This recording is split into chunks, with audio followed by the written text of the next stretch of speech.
Grāmatu rakstot, mums ar kolēģiem ļoti labi radās tāda terminoloģija kā kosmētiskais lean, ko bieži vien organizācijas tikai ievieš, lai parādītu uz āru. Ja, ka, lūk, ir kaut kādas lietas, ko mēs kad gribētu, teiksim, būt kaut kāda lean organizācija, parādīt tikai uz āru, bet reāli iekšā tas nemaz nestrādā. Ja. Kuram cilvēkam es pat teiktu organizācijā, jo mēs šodien meklējam organizācijā nevis vienkārši darbiniekus, bet jau tādus domājošus darbiniekus. Daudz citu, kas nodarbojas tieši ar futurismu izpēti, teiksim, viņi pierādījuši, pieņemsim to, ka mēs sasniegsim tuvākos 100 gados 20,000 gadu. Ja mēs skatāmies, kā mēs esam attīstījuši 20,000 gadus līdz šim, tad nākamos 100 gados mēs tāds pats temps būs izrāvienā uz priekšu. Esiet sveicināti podkāstā Strādā gudri, nevis smagi. Mani sauc Ilze Čerevko, un šajos raidījumos mēs runājam par to, kā pelnīt vairāk, sasniegt vairāk, tērējot mazāk resursus.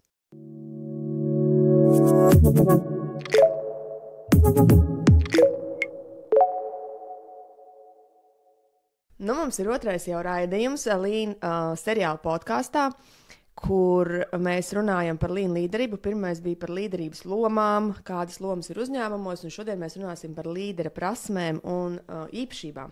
Un šodienas viesis mums ir Henrijs Kaļķis. Sveiks, Henrij! Sveiki! Un par Henriju, ko par Henriju mēs varam pastāstīt? Latvijas Universitātes profesors, un arī tu esi programmu direktors. Ko tas nozīmē, programmu direktors?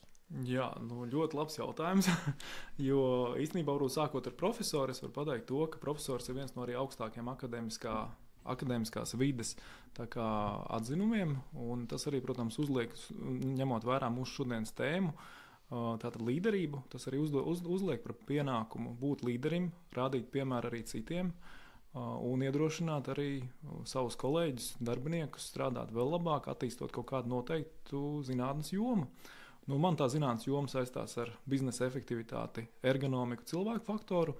Un, studiju programmas ir viena lieta, ko mēs darām, bet es domāju, šobrīd Latvijas Universitātē mēs esam attīstījuši ļoti plaši, jau arī ir tapusi vesela nodaļa, kas ir cilvēku faktors un darba vide, zem kuras mēs pētam detalizēti, sadarbojamies ar industriju, pētot biznesa efektivitātes lietas, ergonomikas, cilvēku faktoru. Tā kā šī attīstība ir ļoti, ļoti plaša. Jā, tu pieminēji ergonomiku, tad tu esi arī Latvijas ergonomikas biedrības valdes loceklis un Latvijā certificēts ergonomists. Ko dara ergonomists? Ergonomists, tas ir būtiska lieta, jo mēs esam certificēti Eiropas ergonomisti. Un, zināmā mērā drusku pat pārklājās Lean, bet vienlaicīgi tātad mums tur ir tādas 3 galvenās kategorijas, kur skatās, lai mēs varētu tikt atzīt par tiem certificētiem Eiropas ergonomistiem. Viena ir tātad fiziskā ergonomika, tātad kā mēs spējam, teiksim, ietekmēt un uzlabot darba vidi saistībā, lai darbinieks justos ērti, labi, droši. Otra ir kognitīvā ergonomika, kas ir saistīta ļoti cieši ar to, kā mēs domājam, kā lēmumus pieņemam. Tad arī, lai tur darbinieki justos komfortabli. Tātad gan vadības līmenis, gan darbinieki, varētu spēt sadarboties. Un trešais ir organizatoriskā ergonomika, kur es teiktu, būdams arī biznesa efektivitātes, arī gan speciālists, gan eksperts, tur ļoti daudz lietas pārklājās. Kā mēs organizējam darbu, kā domājam par to, lai tas darbs tiktu vienlaicīgi domāts par veselības lietām, labklājības lietām darbā un vienlaicīgi arī par efektivitātes lietām. Kaut kā tikko man atklāja pilnīgi jaunu pasauli, jo man ergonomika asociējās paceļamais galds. Es ik pa 25 minūtēm paskatos tālumā no datora, bet tas izklausās ir daudz plašāk. Viennozīmīgi. Tas ir pats pamats. Viennozīmīgi tas ir viss pareizi, bet ergonomika skatās mūsdienās ļoti plaši. Biznesa efektivitātes asociācijā tu esi eksperts un tagad arī valdes loceklis. Cik sen tu esi ar biznesa efektivitātes asociāciju saistīts? Es teiktu, ka diezgan sen jau no pašiem pirmsākumiem. Viens no tādiem iedvesmotājiem, protams, bija mans kolēģis Sandis Babris, kas arī pievērs mani iesaistīties biznesa efektivitātes asociācijā. Tā kā tiešām man ir liels gandarījums, ka bija iespēja pastrādāt ar viņu kopā, sadarboties dažādos projektos, un mēs arī universitātē strādājam kopā. Līdz ar to tas bija tāds, es domāju, tas pirmais, kā es vispār varbūt uzzināju par asociāciju, un laikam tas bija tas laiks, kad tika arī dibināta tā asociācija, un vienlaicīgi tad es sāku lēnām iesaistīties. Tad jau tu esi no pašiem pirmsākumiem, ja? Es teiktu, ka jā. Vienīgi tur vairāk mazāk, jo man jau paralēli, kā tu zini, arī daudz citas lietas, ko es daru, teiksim, dzīvē, tā kā attiecīgi, bet tā vairāk vai mazāk, protams, neapšaubām es esmu bijis saistīts ar biznesa efektivitātes asociāciju. Un tad brīžiem es dzirdu, ka tu neesi Latvijā. Tu esi mācījies, es saprotu, ASV, Un tu ik pa laikam vēl uz turieni brauc. Kas ir tagad tavi braucienu mērķi? Jā, nu varbūt pavisam neliela atkāpe uz vēsturi, kāpēc es nokļuvu Amerikā. Pēc savu doktora grādu iegūšanas es pirmo reizi dabūju tādu diezgan prestižu Amerikas stipendiju, kas saucās Fulbright stipendiju, kuras ietvaros man bija aizbraukt gan mācīties, gan arī pastrādāt Amerikā, Pensilvānijas Pavalsts universitātē. Tur es pirmo reizi saskāros ar tām jaunajām inovācijām, ko dara Amerika, saistībā tieši ar ergonomiku, cilvēku faktoru un arī ar efektivitāti. Varbūt ne tajā pirmajā braucienā ne tik daudz, bet teiksim, tā jau sapratu, ka tas iet roku rokā. Mēs nevaram atraut skatīties darbinieku veselību, ja mēs neskatāmies vienlaicīgi biznesu un biznesa rādītājus. Tas iet roku rokā. Līdz ar to man bija vēl viena iespēja pēc kaut kāda perioda aizbraukt vēlreiz pastažēties. Tad jau es tā kā nopietnāk strādāju, piedalījos dažādos pētniecības projektos, un tad arī atgriežoties Latvijā, tapa tās jaunās idejas par jaunu industriālās inženierijas un vadības programmu, kur ir, es teiktu, 30% lean managements iekšā, lean vadība, lean pārvaldība. Tapa jaunas idejas par studiju programmu doktora līmenī, cilvēku faktors, drošība darbā, ārodveselība, kur arī ir gan biznesa efektivitāte, gan šīs ergonomikas atziņas no Amerikas. Un šobrīd es vienkārši uzturu saikni. Es arī braucu ik pa laikam tur lasīt lekcijas, gan šajā universitātē, gan citās universitātēs. Ir labi nodibināt lietiši kontakti arī ar Arizonas štata Pavalsts universitāti. Un šobrīd mēs arī domājam tādus lielākus projektus, ko varētu attīstīt Baltijas valstī un varbūt Latvijā, protams, pats par sevi. Tas nozīmē, ka tu tās vēsmas, kas ir Amerikā, ātrāk pie mums atved. Un atved kaut ko jaunu, kas varbūt līdz mums nonāktu vēlāk, ja tur nebūtu tāda tiekšā saikne, vai ne? Es domāju, pilnīgi noteikti. Un es tiešām esmu ļoti gandarīts, ka man bija tāda iespēja gan iepazīties tur ar vietējiem, gan mācību spēkiem, profesoriem, gan arī, es teiktu, arī biznesa līderiem. Jo es iepazinos ļoti daudz dažādu līmeņa, gan valdības cilvēkiem, gan arī biznesa pārstāvjiem. Mēs pat veicām vienu ļoti interesantu pētījumu, kas bija vērsts uz efektivitātes uzlabošanu un ergonomikas pilnveidošanu kompānijā Ford. Bet tātad līdz ar to man bija iespēja piedalīties, līdzdarboties šajā pētījumā pavisam nedaudz, bet tomēr tas iedeva man ļoti, kā viens no tādiem foršiem piemēriem, kā es apskatījos, kā Amerika strādā, un, protams, tā vēlme bija atnest šeit Latvijā kaut ko līdzīgi izdarīt. Fordam vispār ir sava vieta Lean vēsturē. Klau, mēs ļoti daudz pieminam Lean, un es ik pa laikam vēlos arī atgādināt skatītājiem, kas ir Lean. Kā tu saviem vārdiem teiktu, kas ir Lean, kas ir tie 4 burti, par ko mēs runājam? Jā, mans tāds viedoklis par Lean, es domāju, ka, lai saprastu, jebkurš viens cilvēks, tas ir tāds domāšanas veids, kas vērsts uz efektivitātes uzlabošanu organizācijās. Un Lean 4 burtu salikums, viņš neko daudz neizsaka. Tā abreviatūra nav veidojusies, un viņa ir tapusi Japānā, Toyotas ražošanas sistēmā, un no turienes arī ir cēlies šis Lean 4 burtu salikums. Bet viņš pamatā izsaka šo domāšanas veidu, lai padarītu procesus efektīvākus, samazinātu zudumus procesos, un vienlaicīgi mēs domātu arī par darbinieku kā galveno vērtību arī šajā procesā. Un, protams, arī vērst uz klientu. Jā, tātad klientam radīt maksimālu pievienoto vērtību. Ar mazāk resursiem, vai ne? Jā, un pēc iespējas mazāk izmantot vislabāk mūsu rīcībā esošos resursus. Jā. Kā jau es minēju, pagājušajā reizē mēs runājām par tām Lean lomām. Un man arī viens uzņēmums prasīja ne varbūt Lean speciālistu, bet vispār tādu pārmaiņu vadītāju uzņēmumā, jo viņi arī vēlās digitalizēties. Un viņš saka, vai man varētu palīdzēt sastādīt šī cilvēka CV, kādām prasmēm un īpašībām būtu jābūt šādam cilvēkam. Un tad es sāku saukt tas, kas man nāca galvā. Un viņš saka, tādu cilvēku jau neeksistē. Tas ir kaut kāds supervaronis. Un ja mēs runājam par supervaroņiem, tad mums šodienas tāds mērķis ir arī izveidot šī supervaroņa portretu. Kādam tad būtu jābūt cilvēkam, kas spētu iedzīvināt Lean kultūru uzņēmumā, ne tikai iedzīvināt, bet arī padarīt to ilgtspējīgu un ilgdzīvojošu šajā kompānijā. Ar kādu supervaroni tu varētu salīdzināt Lean līderi, ja tev būtu jāsalīdzina? Ļoti labs jautājums. Pie šī jautājuma varētu aizdomāties, jo tā supervaroņa ēra droši vien man drusku tagad ir, citas prioritātes dzīvē. Bet tajā pašā laikā, ja mēs tā domājam attiecībā uz Lean kategorijām un Lean līderu kategorijām, Viens, kas nāk tāds uzreiz prātā, no tādām varbūt, ko es vēl atceros, un varbūt kas kaut kādas filmas ir redzēts, jā, teiksim, tas ir Dzelzsvīrs, Iron Man, man liekas, jo tur tiek ļoti arī uzsvērts tehnoloģiskais progress, inovācijas, radošums, jā, tātad, tā, cik es to varu tagad likt kopā, jā, teiksim, un tad, attiecīgi, man liekas, tās ir arī tās vienas no tādām īpašībām, un kas arī piemīt tam galvenam varonim, ka viņš cenšas iedvesmot arī pārējos, protams, mērķis ir padarīt pasauli labāku, drošāku, un droši vien arī efektīvāku, jā, tā tad daudzajādā ziņā. Līdz ar to, ja par tādiem supervaroņiem, es domāju, ka tas tāds viens no tēliem varētu arī būt, kas arī vēl iedvesmo pārējos, viņam līdzināties, jā, teiksim, un kaut kāds, teiksim, vērst uz tādu pozitīvu. Šādu supervaroni es nezināju. Man būs teikt jānoskatās, vai filma tur būs? Man liekas, ka bija arī filmas, jā, un es kaut kā atceros bērnībā bija arī multfilmas. Okay. Jo nesen vakardien, man liekas, vai aizvakar, te pacēlās ažiotāža sabiedriskajos mēdījos par to, ka valstī arī šobrīd notiks efektivizācija un ir arī atrasts cilvēks, kas to varētu darīt, un tad man likās valsts iestādēs, un tur jābūt kaut kādam Chuck Norris līdzīgam cilvēkam, kurš var paveikt neiespējamo, un ar to man asociējās Lean līderis. Es esmu tādā privileģētā statusā, ka es jau esmu redzējusi jaunās Lean grāmatas arī manuskriptu, un tur bija tāda aptauja veikta par to, kas ir lielākais šķērslis Lean līderim, lai viņš ieviestu Lean, un viens no tiem bija vadības atbalsta trūkums, viena no pirmajām vietām. Un es tieši gribētu parunāt par to, kas tad būtu šim vadītājam jāmāk, jāspēj, jāprot, lai viņš būtu labs Lean līderis. Un pirmais, ko es atradu sarakstā arī grāmatā, bija nodrošināt atbalstu.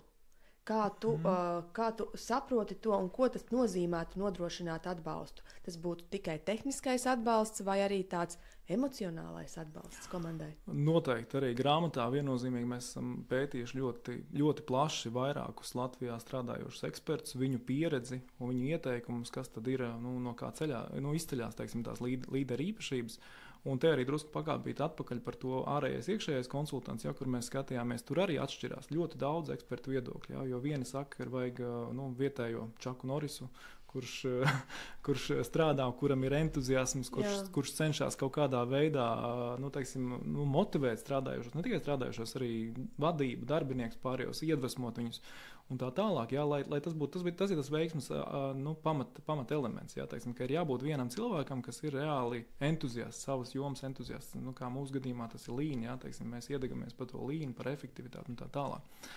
Ja mēs paskatāmies, kādas ir tās vadītāja īpašības, viennozīmīgi tas nav tikai tehniskais atbalsts. Tas ir, šodien arī tā moderni teikt, ir tā emocionāla inteliģence.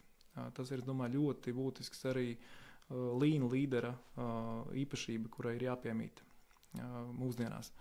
Jo caur to mēs īstenībā varam radīt to, ka mēs, principā iepazīstam arī sevi, mēs uzticamies gan sev, gan arī saviem līdzstrādniekiem, darbiniekiem, teiksim, spējam viņus arī motivēt, iejusties viņos, teiksim, saprast, gan izprast arī sevi, kā mēs paši rīkojamies, gan izprast arī viņus. Un caur to īstenībā šādu veidu to sadarbību, kas ir emocionālās inteliģences arī pamatā, mēs varam nodrošināt vislielāko arī vērtību tieši sadarbībā un iedzīvināt dažādas tās Lean iniciatīvas. Es teiktu tā, protams, tur vēl nāk klāt ļoti labi, tādas vajadzīgas īpašības, kā drosme, kā uzticēšanās darbiniekiem, viennozīmīgi arī tas ir svarīgi. Bet drosme tam Lean līderim? Jā, Lean līderim drosme, viennozīmīgi, jo viņam ir jābūt drosmei pieņemt lēmumus un arī virzīt šo komandu pārmaiņu vadības ietvaros dažādos, vai arī vienkārši virzīt komandu uz kaut kādu mērķi. Un tā drosme varētu būt tajā, ka tie lēmumi varētu būt nepopulāri un kādreiz arī nozīmē to, ka Līnā gan daudz runā par to, ka tas nav par to efektivizēt un atlaist cilvēkus, bet tur tie lēmumi varētu būt dažādi, vai ne? Viennozīmīgi. Citreiz ir tas lēmums tāds, kas viņš, Lean līderim ir jābūt ar ļoti strateģisku, tālu vīziju, redzējumu. Un iespējams, ka tas lēmums, viņš ir tieši tur, teiksim, tajā tālajā nākotnē, un ko varbūt uzreiz cilvēki neredz. Teiksim, neredz tās sekas, neredz to ietekmi un tā tālāk. Bet virzoties, pieturoties pie šī noteiktā mērķa un ar tā līdera atbalstu, iedvesmu un tā tālāk, tiešām viņam ir jābūt tam, kas pats tic tam rezultātam un arī zina, kur ved komanda īstenībā. Tad mēs varam arī sasniegt šo vislabāko rezultātu. Rādīt piemēru. Vēl vienīgi. Līderim ir jābūt pašam, nav pat jābūt tik ļoti harizmātiskam līderim. Harizma ir viens no līderu īpašībām, neapšaubām. Bet es domāju, tieši ar tā piemēra radīšanu arī citiem darbiniekiem, tas viņus iedvesmo. Un ir kam līdzināties, līdz ar to cilvēki gribēs strādāt tāda vadītāja. Pati var padomāt, ja tev ir foršs līderis, kas saka, darām šādi, pats ar savu labās prakses piemēru rāda, kā tas tiek izdarīts. Ja? Pēc iespēja, pieņemsim, ja ir nepieciešams kāds atbalsts, arī pieslēdzās kaut kādos problēmu situācijas brīžos un palīdz arī to atrisināt, parāda, kā tas ir jādara, iedvesmo parāda. Tad es domāju, tas līderis kā paraugs viennozīmīgi ir ļoti, ļoti būtiski. Vai tev pašam ir varbūt no personīgās pieredzes bijis tāds moments, kur tu saprati, ka tev ir jāuzņemās šī līdera loma tieši rādot piemēru, ka komanda kaut kā neiet tajā virzienā, kur vēlētos?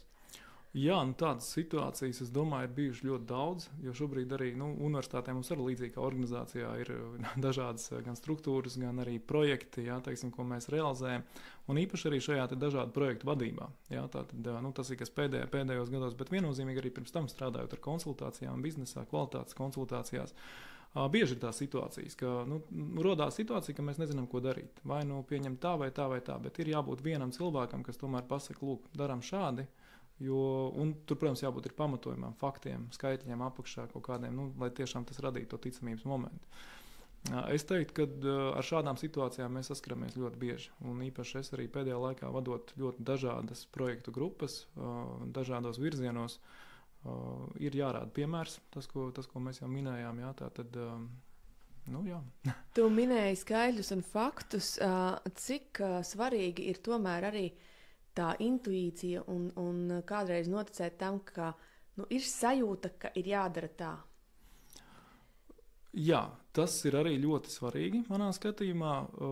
Tas arī tiek praktizēts. Vienīgi ir tā, ka, protams, mūsu visus veido mūsu iepriekšējā pieredze, mūsu zināšanas, un jo vairāk mēs iegūstam informāciju par konkrēto situāciju, jo tas, man liekas, palīdzēs vieglāk pieņemt to lēmumu. Un, jo viņš būs pamatotāks ar šiem skaitļiem, faktiem, jo, protams, tas būs arī, arī vieglāk pamatot komandai, pārmaiņu komandai, kāpēc tas ir vai nav nepieciešams to darīt.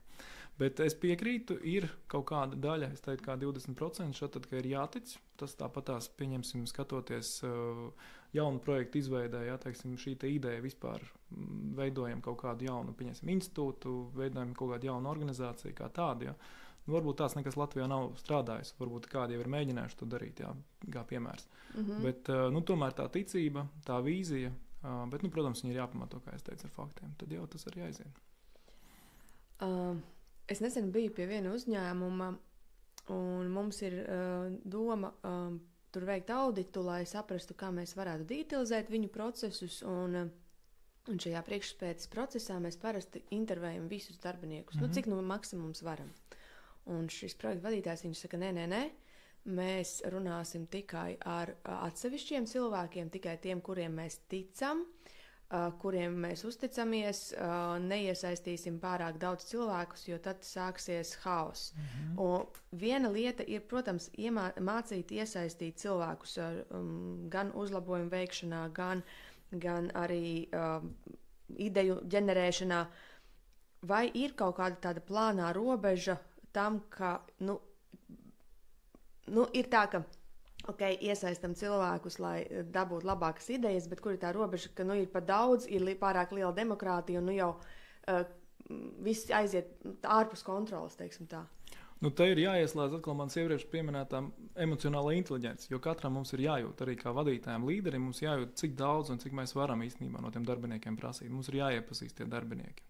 Tas ir, man liekas, tās diezgan svarīgs arī aspekts. Un tādā momentā, kad mēs sākam saprast, jo katrs no mums ir ļoti individuāls, mums arī komanda, ka mēs veidojam, mēs jau parasti veidojam to komandu no tādiem cilvēkiem, ko mēs pazīstam, kam varam uzticēties, vairāk vai mazāk, cenšamies arī ieviest, bet, dzīve ir dzīve, dažādas situācijas rodās, un līdz ar to, es domāju, tas ir tas veids, kādā veidā mēs, varam panākt, lai tā komanda, tā kā viens otru izjūt un arī, zinām, mērā var saprast, vai tur nevajag vairāk iesaistīties.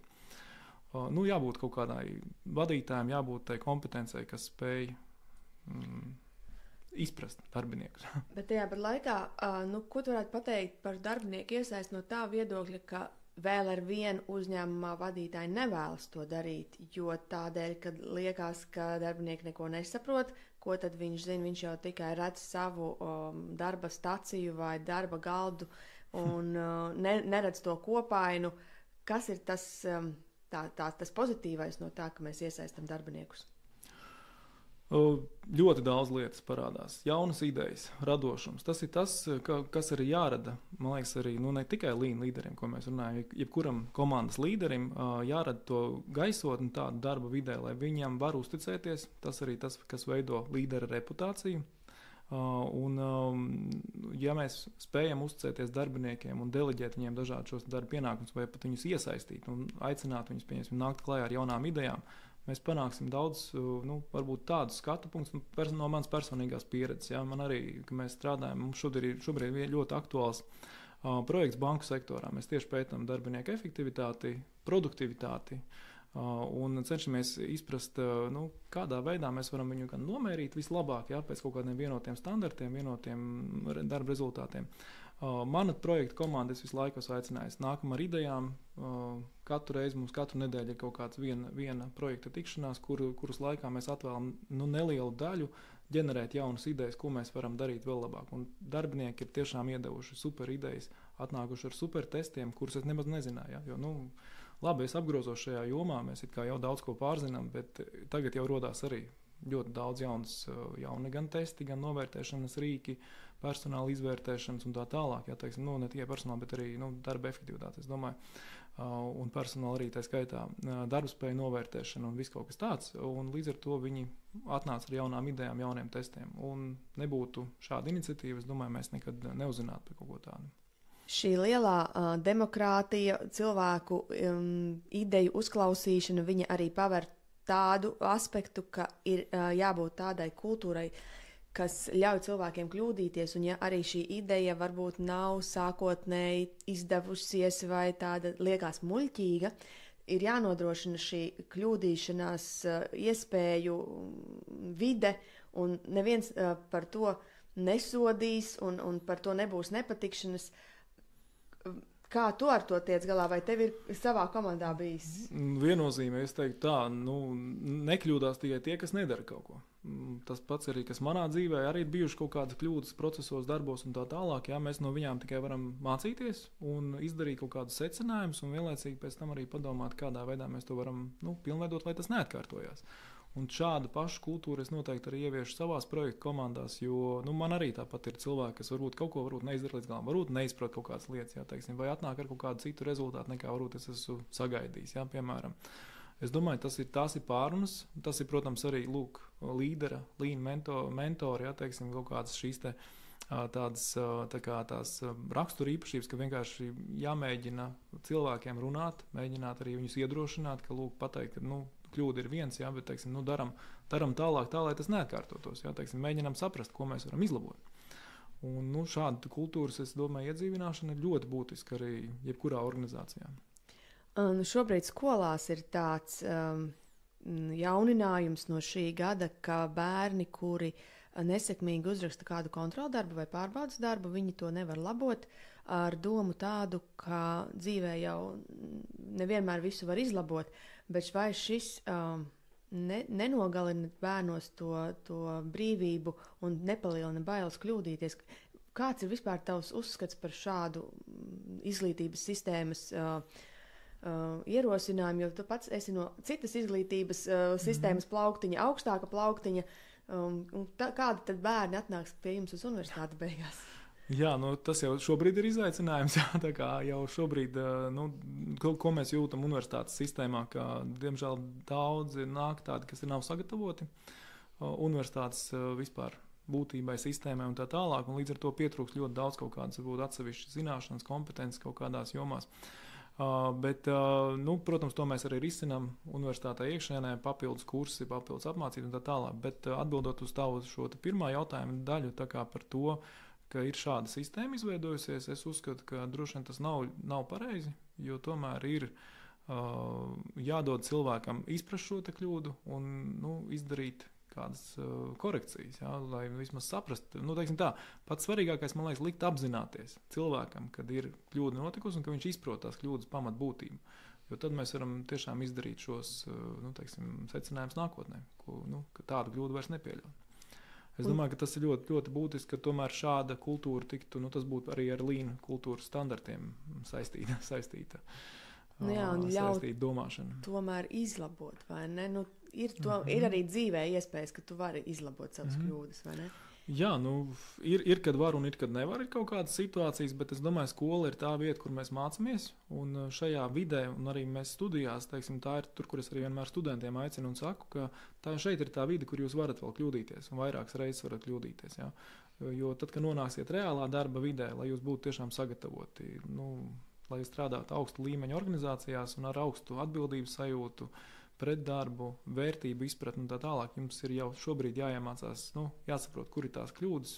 Jo tās kļūdas jau pamatā cilvēkam arī daudz kur var atkārtoties, un viņas ir, mums ir jāizprot, kas tās ir pa kļūdām un tiešām jānovērš jau tās. Un studiju vide, mācību vide, es domāju, arī skolās tas pats, es domāju, ka tā ir tā vide, kur tiešām var ļaut bērniem arī kļūdīties, lai viņi saprastu. Tas būtu tāds mans viedoklis, jā. Ok, paldies. Izmaksu samazināšana ir viena no prasmēm, ja mēs atgriežamies tieši pie Lean līderības. Man liekas, īsts šis Lean vadītājs uzņēmumā, viņš saprot atšķirību starp izmaksām un izdevumiem. Kā griezt pareizi, nevis griezt vienkārši tāpēc, ka mēs zinām, ir jāsamazina izmaksas, mēs esam izlasījuši grāmatā, un tagad sāksim griezt, kā to dara Lean līderi un ar ko tas atšķiras no vienkārši izmaksu griešanas. Jā, katram lēmumam, kas saistās ar izmaksu samazināšanu, ir arī kaut kādas sekas. Tas ir arī skaidrs, jā, un tāpēc Lean līderim, kā jau es arī sākumā uzsvēru, jābūt tādam ar stratēģisku vīziju un uz priekšu domājošam cilvēkam. Iespējams, ka kaut kādā momentā varbūt tā izmaksu samazināšana tiešām ir nepieciešama un bez tās nevar iztikt, jā, bet savukārt varbūt ir tiešām jāpārdomā, vai tas lēmums neatstās kaut kādas negatīvas sekas uz organizāciju un, kā jau es teicu, uz ilgtermiņa domāšanu tieši, ilgtermiņa attīstību, pareizāk sakot. No ražošanas uzņēmumiem man visvairāk atmiņā stāv tādi piemēri, kur uzņēmuma vadība bieži vien izmaksu samazināšanas mērķa vadīti iepērk lētākas izēvielas, jo tas ir lētāk. Bet lētākas izēvielas tas nozīmē bieži vien arī sliktāku kvalitāti. Un ja gatavajam produktam tā kvalitāte nemainās, tas nozīmē, ka ir vairāk jāpieliek cilvēku stundas un darba un pūļu, lai no šī sliktā kvalitātes materiāla saražot kvalitatīvu produktu. Un tajā brīdī, manuprāt, ir šis stāsts par to, kas ir dārgāk. Precīzi. Pat ja mēs paskatāmies kvalitātes pamatlicējus, tāpat Toyotas rūpnīca un visur arī tur tika uzlikts viens no tādiem pamata stūrakmeņiem, varētu tā teikt, ka nedrīkst tikai izvēlēties pat piegādātājus pēc zemākās cenas. Ir jāskatās uz ilgtermiņa sadarbības principiem, un tas, es domāju, ir tas, tā ir tieši tā atbilde, ko tu arī tikko teici. Mums ir jāskatās strateģiski nākotnē, pieņemsim, labāk nodibināt ilgtermiņa sadarbība ar vienu piegādātāju, kurš spēj piegādāt tieši laikā, nemainīgu kvalitāti, varbūt pat augstāk nekā mēs sagaidām, jā, vai izvēles, vai jau kaut kādas citas, teiksim, kas mums nepieciešams ražošanā, vai pat pakalpojumu sniegšanā īstenībā. Tas pats servis, jā, teiksim, arī cilvēks, kam mēs varam uzticēties, kas tieši laikā arī būs nodrošinās nepieciešamās lietas. Es teiktu tā, šīs vērtības būtu tomēr jāvērtē pirmās. Diemžēl mums arī valsts iepirkumos un daudz kur arī organizācija iepirkumos mums strādā citi principi. Jā. Tā kā, līdz ar to bieži vien tāpēc arī mēs par kvalitāti varam pēc tam kā sekas, jā, teiksim, kvalitātes sekas spriest vēlāk. Man liekas, te ļoti iederētos latviešu sakāmvārds kopais maksā divreiz. Jā. Nevienmēr tas, kas ir lētāks, tas ir arī labāks un prasa mazākas izmaksas ilgtermiņā. Ja mēs runājam tālāk par šīm prasmēm, jā, ir visas tās metodes, ir tas, kas mums ir jādara, bet nevienu lietu mēs kā Lean uzņēmums, Lean komanda nedaram tāpēc, ka mūsu mērķis būtu ieviest, metodi SMED. Tāpēc, ka tā ir forša metode, Un mēs te viesīsim, tāpēc, ka kaimiņu uzņēmumā tas ir. Mēs bijām ciemos pie kāda uzņēmuma, viņi to lieto, tātad tas ir kaut kas labs. Svarīgi ir prast formulēt mērķus. Kāpēc mēs to darām? Kas būs tas, kā ieviesīsim, un kas būs ātrāka izlaide, īsāks iestatīšanas laiks, citai metodei mazāk krājumu. Kā pareizi formulēt tos mērķus un cik svarīgs ir šī prasme Lean līderim aiznest to mesiģu līdz savai komandai? Ļoti svarīga. Uzreiz varu atbildot uz šo, tas ir ļoti svarīga lieta. Ja mēs skatāmies par jebkuras metodes vai kādu rīku ieviešanu, ja mēs skatāmies no Lean metožu vai rīku ieviešanas aspektiem, mums ir jānosaka tieši tā, vispirms mērķis, kāpēc mēs to darām. Un te atceramies Lean pamatdefinīciju. Jā, tātad vērtība klientam, samazināti zudumi, strādāt ar resursiem, tie, kas ir mūsu rīcībā, ar vislielāko to izmantošanas iespējām, jā, teiksim, un pēc iespējas mazāk radīt kaut kādas zaudējumus procesā. Un līdz ar to ir jāsaprot, kura metode, kurš rīks konkrētā gadījumā būs tas atbilstošākais. Nav jāievieš tikai tāpēc, ka pēc benchmarking principiem mēs esam paskatījušies, ka citi to ievieš, viņš strādā. Jā, labā praksa vienmēr strādā, mēs zinām, vismaz vairāk uzzinām, kas notiek citur, jā, teiksim, ne Latvijā, pasaulē, ārzemēs, jā, teiksim, bet mums ir jāsaprot tiešām tas mērķis, kāda mērķa labā mēs to darām. Jo vienai organizācijai strādās viena metode, otrai strādās cita metode. Grāmatu rakstot, mums ar kolēģiem ļoti labi radās tāda terminoloģija kā kosmētiskais Lean, ko bieži vien organizācijas tikai ievieš, lai parādītu uz āru. Ja, ka, ir kaut kādas lietas, ko mēs kad gribētu, jā, teiksim, būt kaut kāda Lean organizācija, parādīt tikai uz āru, bet reāli iekšā tas nemaz nestrādā. Ja. Un tas, es domāju, ir tas gadījums, ka ieviest tikai kaut ko, lai tikai mēs līdzinātos kādam citam, nē. Jo varbūt citur strādā, mums nestrādā. Mums tomēr jāsaprot, vai pie mums strādā vai nē. Es par šādu terminu nebiju iedomājusies, bet es esmu bijusi uzņēmumos, kuros uz sienām ir plakāti un ir visādas zīmes un norādes, bet tad, kad tu ieej tajā ražotnē, tad uz ceļiem stāv paletes, ugunsdzēšamie aparāti ir aizkrāmēti, un tas nozīmē, ka tiešām kaut kas tur nav aizgājis līdz galam. Precīzi. Mēs arī, mūsu ir jaunā grāmatā vesela nodaļa, es daudz nestāstīšu, lai lasītājiem tomēr būtu interesi un intriga izlasīt vairāk. Bet vesela nodaļa, kas veltīta tieši Lean domāšanas līmeņiem organizācijās. Un te ir tas, jā, teiksim, mēs varam domāt kā basic līmenis, ja es ļoti atvainojos par anglicismu, bet tātad, teiksim, pamatlīmenis, jā, pamatlīmenis, tad ir tāds vidējais līmenis un ir augstākais līmenis, jā, teiksim. Un tad vienkārši mēs esam centušies sadalīt šos dažādus kritērijus, pēc kuriem mēs varam novērtēt, Lean līderi, kādās kategorijās viņš domā. Vai viņš jau domā kā augstākā līmeņa eksperts, jā, vai viņš tomēr vēl domā tajā pamat līmenī, jā, teiksim. Un tad es domāju, šī nodaļa mums tiešām ļoti vērtīga, un es domāju, noderēs ikvienam lasītājam un Lean entuziastam arī. Tad, kad Sandis pie manis bija Sandis Babris bija vairākus raidījumus atpakaļ pie manis, un tad viņu raksturoja kā cilvēku, kurš kā Lean līderis iet ar tādu lozungu pa priekšu use your brain, not your money. Tad izmantojam smadzenes, nevis naudu. Cik svarīgs ir šis radošuma pieskaņa, jo mēs ļoti daudz runājam par pragmatiskām lietām, par rēķināšanu, par prasmi domāt, sistemātiski, analītiskā domāšana, laukuma pārredzēšana, bet šis radošums arī ir ļoti būtisks, lai mēs ar mazāk resursiem dabūtu to labāko efektu. Tur bieži vien jāizkāp ļoti, ļoti ārpus kastes. Ļoti svarīgs. Arī pilnīgi piekrītu. Un, jā, tātad radošums veidojas, tā ir viena tāda īpašība, kas ir vajadzīga mūsdienu, jebkuram cilvēkam, es pat teiktu, organizācijā. Jā, jo mēs šodien meklējam organizācijā nevis vienkārši darbiniekus, bet jau tādus domājošus darbiniekus. Un tas ir tas izaicinājums, man liekas, šodienas organizācijas vadībai. Domājošs darbinieks, tas nozīmē ko? Tas nozīmē tāds darbinieks, kuram ir skats uz nākotni, kurš pats spēj pieņemt arī lēmumus, kurš nāk ar savām idejām, kurš ir gatavs dalīties ar šīm idejām un palīdzēt attīstīties gan organizācijai, protams, arī sev, gan arī organizācijas vadībā un organizācijai kopumā. Un tas ir tas, ka viņam ir jābūt jau gatavam šodien uz tiem nākotnes izaicinājumiem. Mēs paši redzam, cik ļoti mainās darba saturs mūsdienās, cik ātri ienāk jaunās tehnoloģijas, mākslīgais intelekts un daudz citas lietas šodienas darba saturā kā tādā. Un tam darbiniekam ar radošumu potenciālu, es teiktu, jābūt tam radošam potenciālam. Tā es gribēju teikt, ka darbiniekiem ikvienam jābūt tam radošam potenciālam. Un, protams, arī līderim. Līderim ir jārāda tas paraugs, piemērs, jā, tā kā, pēc kura mēs varam līdzināties un, protams, un tad arī strādāt kopā.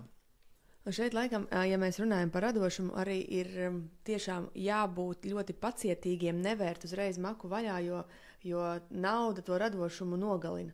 Un tad, kad mēs arī it sevišķi atceroties kaut kādus studentu gadus, bērnību, ko tik mēs nedabūjām gatavu no tā, kas ir saliekot divus kociņus kopā, iznāk kaķene, mums ir uzreiz jau spēļmantiņa rotaļlieta, un mēs ejam un šaujam pa zvirbuļiem, vai ne? Protams. Nevis tā, ka mēs ieejam veikalā un paņemam jebkuru mantu, kas mums ir priekšā. Šeit drīkst mazu arī tādu atkāpu. Man arī, pieņemsim, dzīvē piedāvāts ļoti labs darba iespējas tajā pašās kompānijās kā Microsoft, kā Amazon pat īstenībā, kur neaptverami liela samaksa, teiksim, tā esošajos apmēros, teiksim, ko mēs vispār varētu iedomāties, jā, teiksim, par to darbu, kas man tika piedāvāts. Bet tādā momentā es kaut kādā brīdī arī sapratu, tā bija arī Amerika, jā, teiksim, kur tas tika piedāvāts. Un tādā momentā es sapratu, ja es piekritīšu tiem nosacījumiem uz šīm kompānijām, es pazaudēšu savu radošumu, inovācijas, ko mēs varam radīt varbūt šeit, Latvijā tepatās, jā, teiksim, ne tikai Latvijā, arī Eiropas līmenī, pat strādājot šeit, jā, teiksim, jo te tomēr ir, es domāju, mēs jau arī, mums ir izveidojies gan kontaktu loks, gan paziņu loks, gan arī, teiksim, jau arī sadarbības partneru loks, ar kuriem mēs varam paveikt īstenībā ļoti lielas un labas lietas, jā. Un tieši, tas bija tas moments, kad vienā momentā es sapratu, tātad vai izvēle mēs strādājam kaut kādā sistēmā, vai tomēr mēs esam paši tie sistēmas pārvaldītāji, līderi, paraugi citiem iedvesmotāji, varbūt jaunajiem, manā gadījumā varbūt jaunajiem zinātniekiem, pētniekiem, studentiem, jā, teiksim, varbūt arī citiem pasniedzējiem, lai radītu kaut kādas jaunas, labas lietas tepat Latvijā. Un mums visas tās iespējas te ir. Mums ir tās pašas pasaules līmeņa tehnoloģijas, es varētu teikt. Tā kā mēs nekur daudz neatpaliekam. Un visu var realizēt. Tā kā, ja labi grib, tad visu var realizēt arī šeit. Cik daudz tevi nesaprastu? Tas gan. Līdera prasme ir arī tajā, ka mēs mākam šīs komandas veidot un saskatīt šos pareizos cilvēkus, kurus vest līdzi. Un grāmatā arī bija rakstīts par šiem 20, 20, 20. 20 ir tie vēlie sekotāji, tad ir tie 20, kas ir gatavi mesties visās idejās, un tad 60% bija tie, kuri nevar saprast, pie pozīcijai vai opozīcijai piekļauties. Un tas ir arī līdera prasme to 60% masu novirzīt pareizajā virzienā. Protams, līdera vadība saistās ar pārmaiņu vadību ļoti ciešā mērā. Jā, teiksim, ikvienā organizācijā, ikvienā komandā, ikvienā darba struktūrā un tā tālāk. Līderim ir tas uzdevums, jā, teiksim, panākt, kādā veidā cilvēki varbūt vēl neapzinoties to, ka viņi kaut ko spēj darīt, viņi tos izdarīs un var darīt. Un tajā procesā, man liekas, ka tā būtiskākā atziņa arī ir tāda, ka mēs kā līderi, mēs šeit arī bieži vien tu esi pavirzījis kādus cilvēkus, ja, teiksim, vienā vai citā veidā, un varbūt pat neapzinoties, esi atvērs viņam kaut kāds ļoti labs duris, ja pēc tam tu dzirdi tās labās atsauksmes, paldies, ka tur tas, bet tas nebija mērķis vienkārši iedrošināt kaut kādā momentā pateikt, ka tu to vari, vai mēs to varam, mūsu komanda to var, un kaut kādā mērā likt viņam justies labi, droši, jā, teiksim, ka tas tiešām tā varētu arī būt, jā, teiksim. Līdz ar to citreiz pat ļoti elementāra uzslava, atbalsts, jā, kas, es domāju, līderi īpašībā ir vajadzīgs, un tas, es domāju, strādā ar šiem 60%, ko tu minēji, jā, visbiežāk. Un personīgais piemērs viennozīmīgi, jā, tā kā. Klau, tad īstenībā tam visam, ko mēs runājam, bijās cauri cilvēku mīlestība. Līderis nevar būt sociopāts.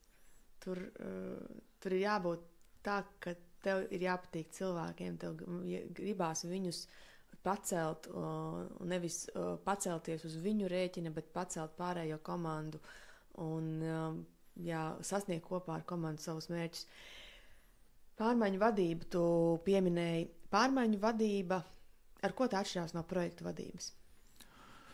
Pārmaiņu vadība mūsdienās arī tiek skatīta ļoti kompleksi. Tātad mums ir jāskatās, ir šodien ir mainījies, kā jau es arī iepriekš minēju, ļoti spēcīgi darba saturs. Jā, tātad mums ir mainījies arī cilvēku domāšana, attieksme pret darbu, citreiz arī ētika un daudz citas lietas. Un es domāju, tā pārmaiņu vadība arī ir tā, kas integrē dažādas šīs lietas kopā vienā veselumā, lai mēs to komandu spētu pavirzīt. Tātad mūsu mērķu sasniegšanā. Un tā ietver ļoti daudz lietas, kas saistās gan ar šo uzticēšanās radīšanu. Tāda projekta vadībā, protams, mums ir vairāk noteikti kaut kādi mērķi, sasniedzamie rezultāti, bet pārmaiņu vadības elementi, kas ienāk, es domāju, ir tieši saistīti ar uzticēšanos, ar lojalitātes radīšanu, arī vērtību radīšanu komandā, organizācijā, vienalga, kur mēs paskatāmies. Tur vēl ļoti daudz dažādi arī citi aspekti, par kuriem vēl gari veselu podkāstu varētu uztaisīt. Tu pieminēji arī to, ka vide mainās.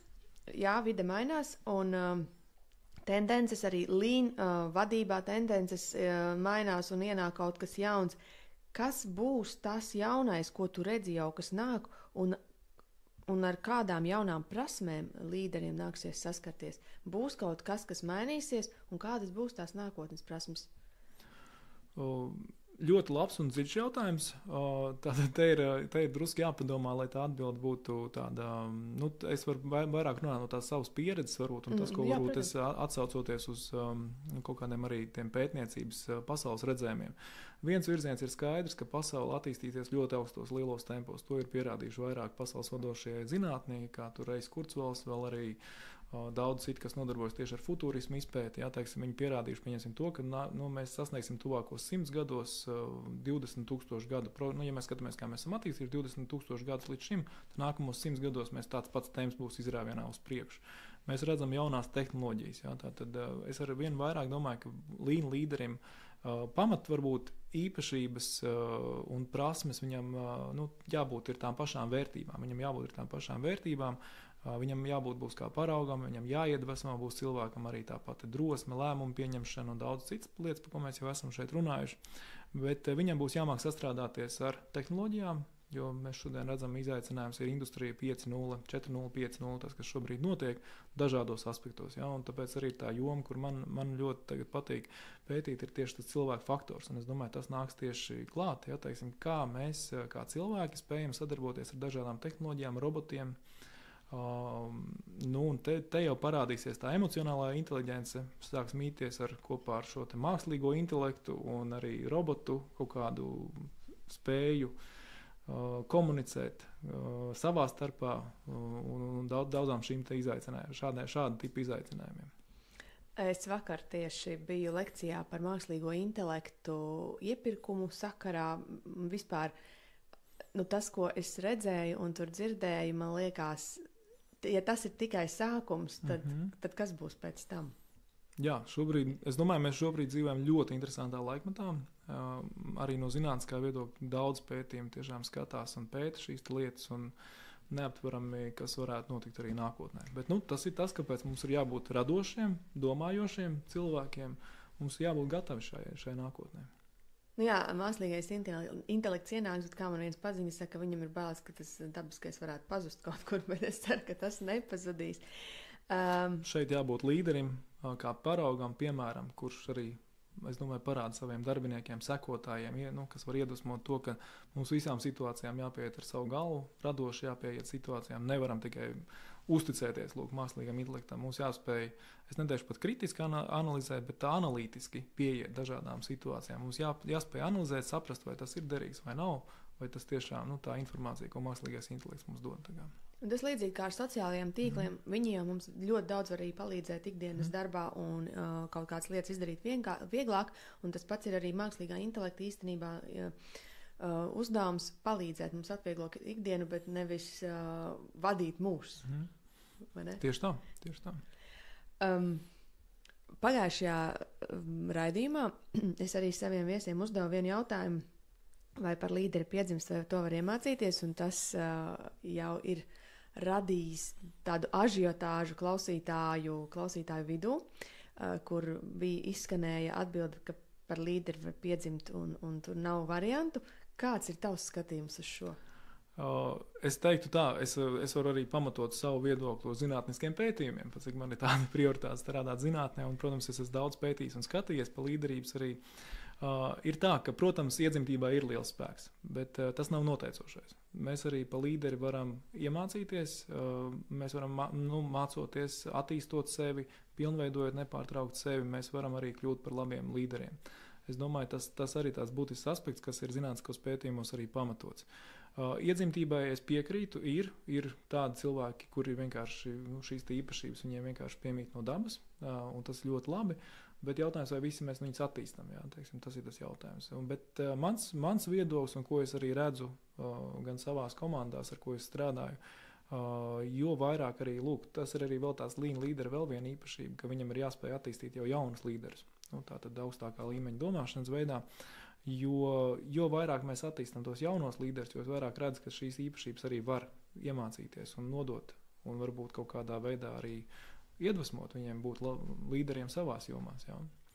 Šodien ir arī tāds uzskats, ka, ko es arī strādāju pat no ergonomikas viedokļa, ja mēs paskatāmies vēl vien tā mani joma, ja katrs cilvēks ir ļoti individuāls ar savu pieredzi, ar savām zināšanām, ar savām spējām, iespējām, darba vietām un tā tālāk. Un tas arī cilvēks var būt līderis savā darba vietā. Viņam nav jābūt vadītājam, bet viņš var būt tas līderis savā darba vietā. Viņš var rādīt arī citiem paraugu, kā viņš strādā, cik efektīvi viņš strādā, kādā veidā viņš padomā, kādas ir varbūt tās efektivitātes metodas un parāda citiem saviem darbiniekiem. Un daram šādi, jā, teiksim, strādās daudz foršāk. Līdz ar to tas ir tas, uz ko šodien mēs ejam, kad arī līderis ir pats cilvēks, līderis darba vietā. Tas, ko tu pateici, tas bija ļoti labi par to, ka katrs var būt līderis savā darba vietā, rādot citiem piemēru. Tev nav jābūt uzplečiem, tev nav jābūt struktūra vienībā, kaut kādā konkrētā klucītī lauciņā, lai tu būtu līderis. Precīzi, pilnīgi precīzi. Pat sākot no zemākā līmeņa arī kaut kā elementārs apkopējs darbs organizācijā. Ja? Arī viņi ir zināmā mērā savu darba līderi, kas veic savu darbu ar apziņu, ar atbildības sajūtu. Viņa ir tā varbūt, kas sasveicinās ar kaut kādiem cilvēkiem, kas ienāk jūsu organizācijā, nodod šo te vēstījumu, jūsu organizācijas kultūru, vērtības, jā, zinām, mērā sasveicinoties, varbūt parādot, kur iet vai vēl kaut kas, jā, teiksim, pat no zemākā līmeņa darbiniekiem. Un es domāju, ka tas ir tas nākotnes virziens, kur arī jāstrādā. Un arī tas ir tas, kādā veidā es arī aicinu gan savus studentus, tie, kas arī pie manis mācījušies un mācās vēl šobrīd, arī būt saviem līderiem darba vietās. Mēs mācām šos industriālos inženierus jaunos. Viņi būs spēcīgi, kompetenti speciālisti, jau ar kvalifikāciju savās darba vietās. Viņiem būs jārāda tas piemērs, savus jāiedvesmo savi tālāk citi darbinieki. Jā. Mums ir arī darba aizsardzības speciālisti, ko mēs apmācām arī viņiem. Viņi atbild par cilvēku zināmā mērā, varbūt ne tiešā veidā dzīvībām, bet tomēr par viņu veselību, drošību darbā.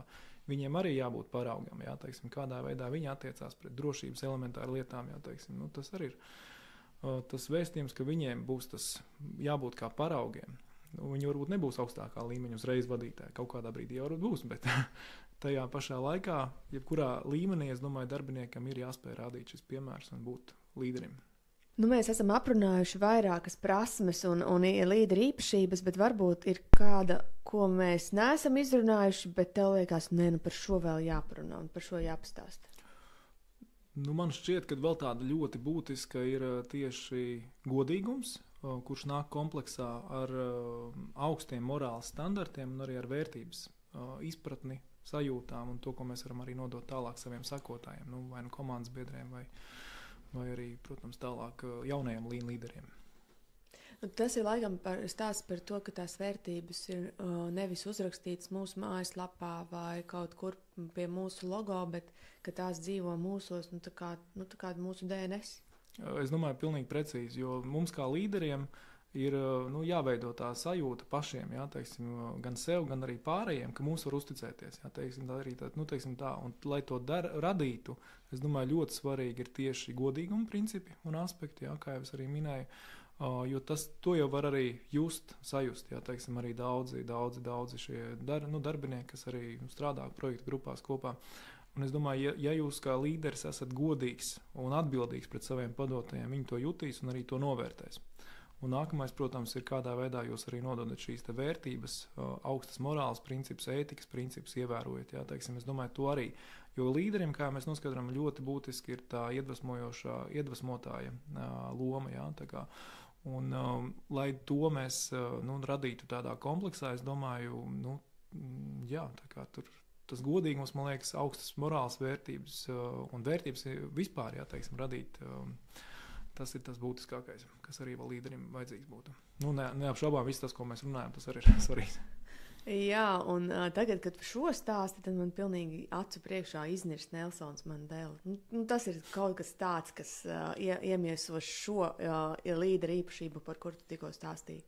Jo, piemēram, Hitlers jau arī bija līderis, vai ne? Bet viņam nebija šī prasme, man liekas. Es domāju, jā, grūti pateikt, kas viņiem bija, kas nebija, bet jebkurā gadījumā mūsdienu līderim, jā, viņam ir jābūt balstītam uz tādu ētikas principiem, jā, morāls principiem, un, kā jau es teicu, arī tas tam godīgumam ir jābūt iekšā. Jo citādi mēs šodien nepanāksim ne sev sekotājus, ne arī varēsim iedvesmot jaunāko paudzi arī darīt un sasniegt augstākus mērķus. Klau, un nobeigumā mēs aizskārām vārdu vērtības. Man te ir tādas vērtību kārtiņas, viņas ir 132, tie ir 132 vērtības, un uzspēlēsim spēli. Ļoti labi spēle. Mēs vienkārši izvilksim vienu kartiņu, gan tu, gan es, un mēs padiskutēsim par to, kā līdera un līdera aspektā šī vērtība iedzīvotos, ko tā nozīmētu, kā mēs varētu to pielāgot līderim. Pirmais, tev kārta. Var vilkt, jā? Jā. Saikne. Saikne, es domāju, līderības aspektos ir svarīgi, lai dibinātu saikni. Tas ir tas, angliski tā arī tas connection, tieši paskaidrojums, lai terminoloģiski mēs pareizi saprastu, par ko mēs runājam. Saikni ir jādibina ar darbiniekiem, ar kolēģiem, ar sadarbības partneriem. Sabiedrību. Ar sabiedrību, ar visiem. Jā, teiksim. Un tam labam līderim ir tieši jāspēj principā strādāt visās jomās vienlīdz labi. Un katru jomu arī var attīstīt. To, ko mēs runājam, vai līderi piedzimst vai var attīstīt sevi. Viennozīmīgi būs tāda līderi, kurš varbūt būs uz sabiedrību ne tik vērsts, jā, bet tai pašā laikā komandas iekšienē viņš būs varbūt milzīgs iedvesmotājs.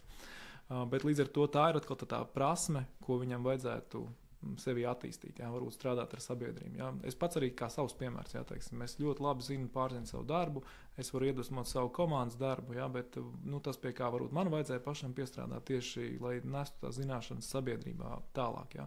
Jo es vienmēr uzskatu tā, man arī, protams, tam viens ir laika resurss, jā, mums ir ļoti svarīgs, un nav tam īsti laika atvēlēt, bet es sapratu, ka tam laiks ir jāatvēl, jo tomēr ir jāzina arī sabiedrībai par kaut kādiem ļoti labiem, gan zinātniskiem sasniegumiem, gan pieņems, kā piemēram, jā, gan kaut kādiem projektu rezultātiem un tā tālāk, un tas ir tas veids, kur tomēr jāatrod un jāmēģina saprast, kā vislabāk nokomunicēt un attīstīt šīs prasmes. Labi. Tā kā, svarīgs faktors, jā, svarīga vērtība. Vai veselība? Perfekti.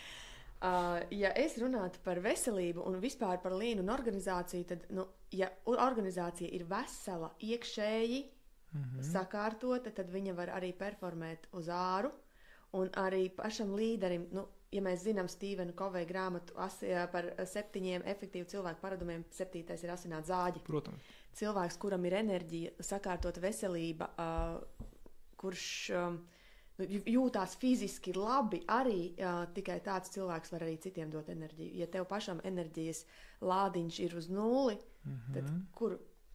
Nekur. Precīzi. Un te mēs saskaramies ar šo manu jomu ergonomiku, kas ir vistiešākā mērā saistīta, kam būs varbūt veltīts kāds nākamais podcasts, visticamākais. Bet šeit mēs varam runāt. Tur ir viens tāds mazs atslēgas princips, īsti papildinot tevi vesels cilvēks, veselīgā organizācijā un īstenībā arī veselīgā sabiedrībā. Mēs jau esam sabiedrības daļa, jā, teiksim. Un jo vairāk mēs arī organizācijas iekšienē risināsim šos jautājumus. Un tas pats arī par efektivitāti. Efektīvs cilvēks, efektīvā organizācijā un arī efektīvā sabiedrībā, es domāju. Šos principus mēs varam ļoti labi attīstīt. Par sabiedrību un veselību, man liekas, viens no efektīvākajiem veidiem, kā mēs varētu palīdzēt medicīnas nozarei, kura cieši no līdzekļu zuduma, būsim veseli, un mēs nenoslogosim veselības nozari. Precīzi, jā. Te arī daudz, kur saistīts ir tieši ar līderiem. Jā. Man arī bija ļoti labi arī sadarbības projekti. Mums ir dažādās arī veselības iestādēs, kur mēs veicam teiksim, tieši izpēti saistībā ar varbūt darbinieku veselību, ergonomiku un arī produktivitāti tā skaitā. Un tur arī ir ne visas organizācijas. Es teiktu tā, organizācija darbinieki ir ļoti citreiz interesēti, bet vadība nevienmēr. Un tas, es domāju, tas vēl viens tāds, arī tuvojoties jau šī podkāsta beigām, es domāju, ka ļoti svarīgi uzsvērt tieši vadības lomu, teiksim, šo te ieinteresētību, pateikt, ka lūk, šeit ir tas, ka mums ir jādomā par efektivitāti, par līnu, teiksim, kā tādu, par varbūt arī veselību, ko mēs tikko aizskārām. Ja nebūs vadības izpratne, nekas organizācijā bieži netiks iedzīvināts. Jo ar klibu zirgu tālu neaizbrauks. Tieši tā. Vēl vienu paņem kartiņu. Vēl viena līderības, šī te vērtība kartiņa. Tā, atbildība. Ļoti labi. Atbildība ir īstenībā arī ļoti būtiska. Man liekas, tieši līderiem ir jāuzņemās atbildība par saviem lēmumiem, par arī komandas lēmumiem, par komandas darba rezultātiem. Jo tas ir viena no līdera arī būtiskākajām īpašībām, ka nevienu varbūt nevainot, varbūt tiešām drīzāk atbalstīt šajā procesā un varbūt pamācīt, protams, parādīt, kā tas jādara pēc vislabākiem standartiem. Bet te pašā laikā ir jāuzņemās atbildība gan par savu, gan arī par savu darbinieku izdarībām un neizdarībām. Klau, ko tu teikt par tādu teicienu? Es esmu dzirdējusi, ja mana komanda zaudē, tad vainu uzņemos es. Ja mana komanda uzvar, tad uzvar mana komanda. Ļoti labs teiciens. Jo es uzskatu, ka līderi, jo viens tāpatās tu nekad neizdarīsi tik daudz, ko tu vari izdarīt kopā ar komandu. Un arī savā gadījumā es varu teikt, ka man ir vairāk šīs komandas, ar kurām mēs strādājam. Gan akadēmiskā vidē, gan ārpus akadēmiskās vides, un visur rezultāts ir ļoti atkarīgs tieši no komandas darba. Un katrā gadījumā mums tiešām ir jāspēj gan deleģēt atbildību, gan arī sadarboties, sastrādāties, un viennozīmīgi visas uzvaras ir komandas uzvaras.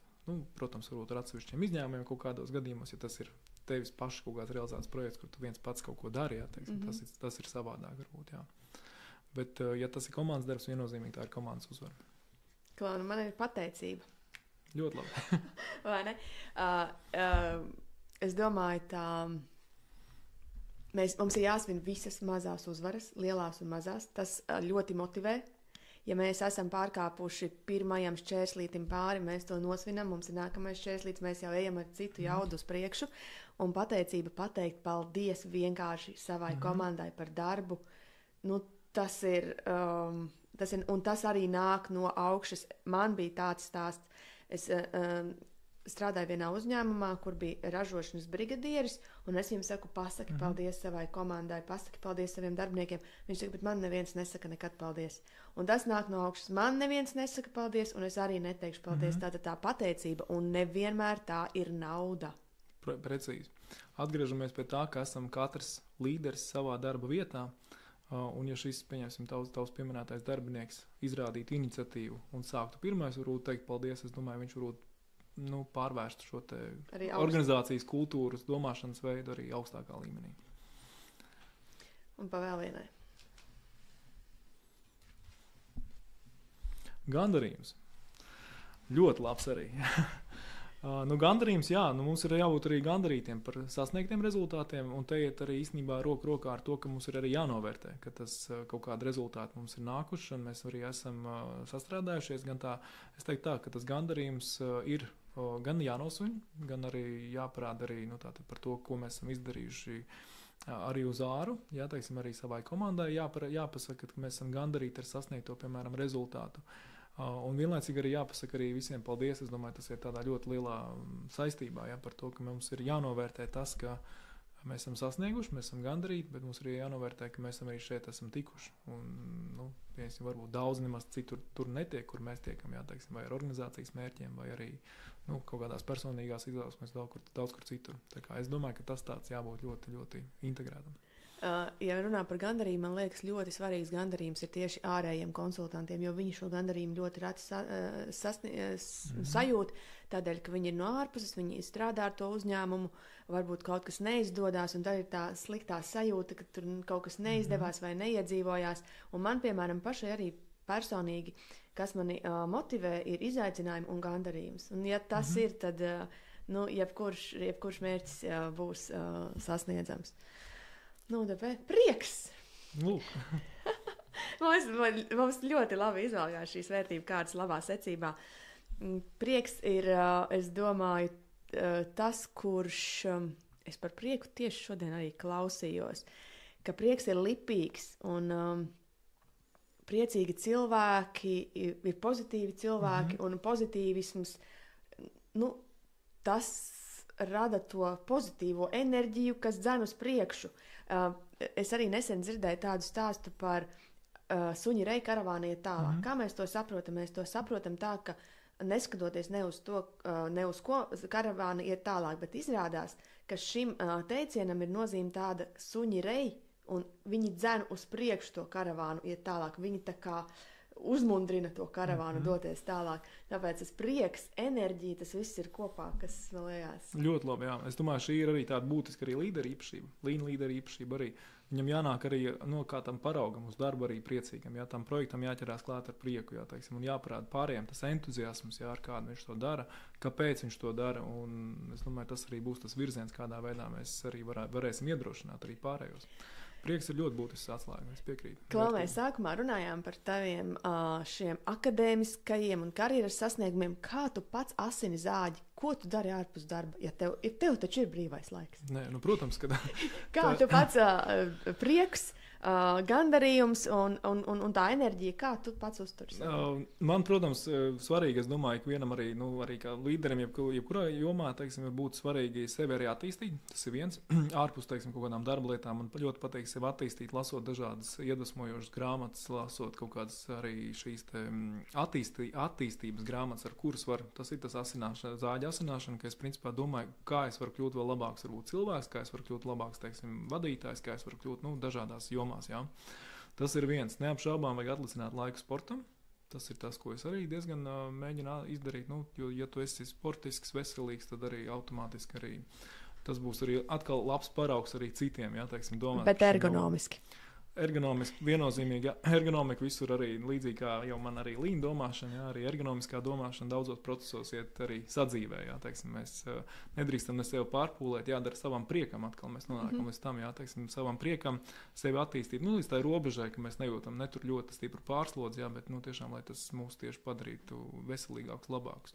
Sports un kaut kādas vairāk būt pie dabas, teiksim, jūra man ļoti paši uzlādē, teiksim, tā ir tā vieta, kur īstenībā tu vari pārdomāt tās lietas, varbūt, ko dara, teiksim tā, pie jūras var ļoti daudz ko pārdomāt, vienlaicīgi arī attīrot sevi varbūt no dažādām negatīvām emocijām un tā tālāk, kas varbūt, mēs jau zinām, ikdiena ir ikdiena, jā, teiksim, mēs saskaramies ļoti daudz, arī manā dzīvē, jā, teiksim, gan sadarbības partneri, gan šādi arī, visādi dzīves situācijas, kuras jārisina, problēma situācijas, un tad ir veidi, protams, kā to var menedžēt un arī darīt. Un tev kā akadēmiskam cilvēkam es nevaru nepaprasīt par grāmatām. Kādu grāmatu tu ieteiktu izlasīt par līderību? Izņemot to, kas nāks ārā. To noteikti es iesaku, pilnīgi visiem iesaku, jo pie tās grāmatas ir strādāts ļoti daudz. Un autoru kolektīvs man tiešām bija gandarījums sastrādāties ar kolēģiem. Un es domāju, mēs esam radījuši tādu diezgan unikālu. Es pat teiktu, tāda grāmata nav nekur pat pasaulē, tādos griezumos, kā mēs esam to izdarījuši. Tā kā aicinu visus iepazīties. Bet, ja tādu citu literatūru, es, protams, ļoti daudz lasu šīs līderības grāmatas, man tāds viens iespiedās, ko varētu, varbūt kāds interesants par līderību, varētu būt šī grāmata, Robina Šarmas grāmata, Līderis bez titula. Tas būtu tāds arī diezgan vērtīgs lasām gabals, kur jūs arī sapratīsiet, ka nevienmēr mums vajag to, ko minēju par tiem uzpličiem, jā, teiksim, par augsta amata līderību, bet tu vari būt līderis jau tur, kur tu esi. Un to arī, teiksim, tas ir, man liekas, arī tas viens no tādiem motivācijas avotiem, kur es arī cenšos nodot šīs vērtības tālāk, bet tur ļoti daudz citas atziņas. Paldies tev! Paldies arī tev! Paldies par laiku un iespēju. Tā kā ļoti novērtēju.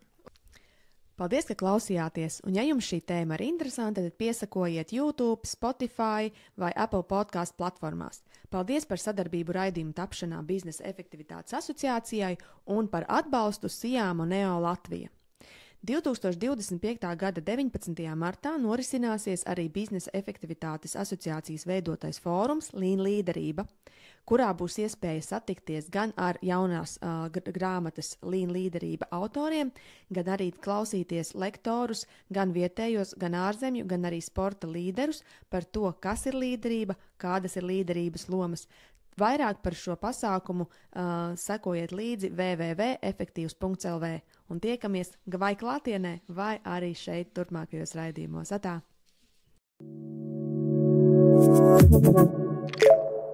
Thank you.